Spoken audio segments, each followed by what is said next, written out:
I want to begin by just saying that we are delighted to have had wonderful cooperation from UNESCO and from the IDP Foundation in preparing for this session.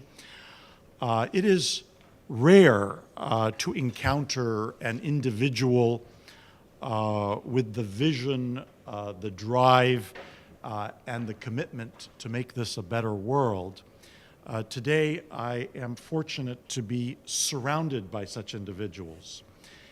We are honored at the Foreign Policy Association to inaugurate today the IDP Foundation-Irene Pritzker Distinguished Lecture on Social and Economic Development. I don't need to tell this audience that the subject of social and economic development is of paramount importance.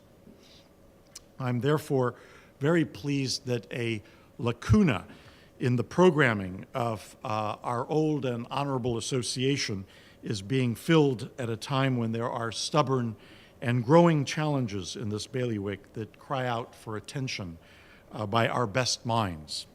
Speaking to the Foreign Policy Association exactly 60 years ago, UN Secretary General Dag Hammarskjöld observed, "One of the many contradictions of life is the frequency with which we refer to ourselves as living in a period of change and rapid development, while on the other hand, we are so often reluctant to acknowledge the need for adjustment in our ways to the changes which actually take place." End of quote.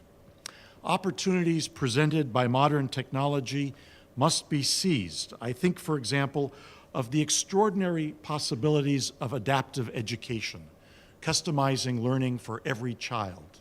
On the other end of the spectrum, one cannot help but marvel at the access to some of the most talented teachers afforded by MOOCs, massive open online courses with tens of thousands of students from around the world brought together in a virtual classroom. As UNESCO Director General Irina Bokova and IDP Foundation founder Irene Pritzker have demonstrated through their vital work, education is central to economic and social development. And I believe that we should take to heart the quote attributed to H.G. Wells, that life is a race between education and disaster. Sharing best practices is as old as human civilization itself. In the age of globalization, there are unparalleled mutual benefits from cooperation for economic and social development, and huge costs to neglecting such cooperation. Acting as a prime catalyst for cooperation is our host organization, the United Nations, and its specialized agencies, such as the United Nations Educational, Scientific, and Cultural Organization, UNESCO. We are fortunate indeed to have with us today the Director General of UNESCO, Irina Bokova, a visionary leader who will deliver the inaugural IDP Foundation Irene Pritzker Distinguished Lecture on Social and Economic Development. To introduce Director General Bokova, I'm going to turn to Luis Ubinas, President of the Ford Foundation and a Fellow of the Foreign Policy Association. Luis. Thank you for that kind introduction.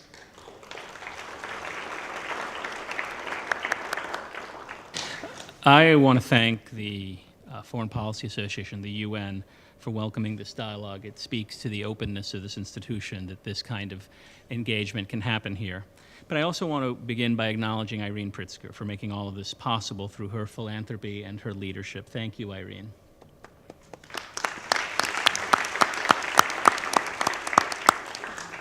Before I introduce Irina Bokova for what I know will be an outstanding start to this lecture series, I want to say a few words about collaboration and inclusion. Two ideas that in so many ways define the work she leads at UNESCO. I've had the great privilege of leading the Ford Foundation for these last 6 years, and if I've learned anything, it is that achieving outsized ambitions, achieving visionary goals requires collaboration, the kind of collaboration we see from UNESCO every day, from the UN every day. Let me give an example. At Ford, we've taken on ending child marriage as a major initiative. When we began working on this issue a few years ago, it was invisible, not even on the global agenda. The idea that 10 million girls a year, 200 million in a generation, were lost to child marriage simply wasn't in the global dialogue. But collaboration, cooperation, as Noel said, with powerful voices like the elders, governments, NGOs, the UN, has changed that. The basic questions of how many of the 2 billion people on this earth living on less than $2 a day are those girls and their children. The basic question of to what extent is child marriage the root cause of much of the humanitarian struggle so many of us in this room work on day to day. Those basic questions are now in the dialogue. And the results are already emerging, and I want to point to one that involves this institution, that has involved UNESCO, that likely has involved some of you in this very room. Just this month, the Committee of Eminent Persons, you're all familiar with that, recommended that the United Nations put ending child marriage as a post-2015 Millennium Development Goal. Governments around the world are working to change policy, to change legal enforcement. The Millennium Development Goals will make that possible. It's that kind of cooperation, that kind of collaboration that is absolutely important. Now, inclusion is a second anchor of what UNESCO has stood for. And here I want to turn to technology. We're in the midst of a historical moment. We're seeing the scale of inclusion magnified through technology as new platforms allow millions of individuals previously marginalized to enter the dialogue. Examples like Ushahidi, which monitors via SMS by text incidents of election violence or corruption at electoral polls abound. We could spend all day with examples like these. These are platforms in which inclusion is the answer. It's the process. It is the path to solution. Through technology, we have the opportunity to bring voice to people who'd gone unheard in places that had gone unseen. Inclusion, what UNESCO has fought for half a century, is now enabled on a scale unimaginable in the past. That is the potential legacy of these values of collaboration and inclusion which have guided UNESCO and as well the Ford Foundation for generations. Those are the values that Irina Bokova embodies every day.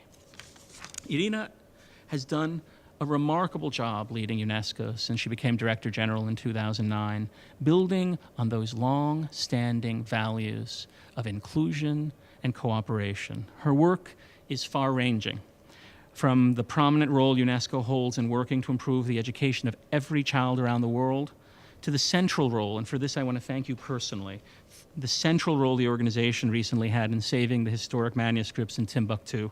UNESCO and Irina are on the ground doing real work every single day. We cannot be grateful enough for that work. Irina is a trailblazer who leads with integrity and fortitude, who leads with that kind of vision and that kind of commitment. An organization of singular vision and singular compassion. I can think of no one more worthy of this inaugural lecture, no one more worthy of starting us down this path than Irina Bokova. Irina.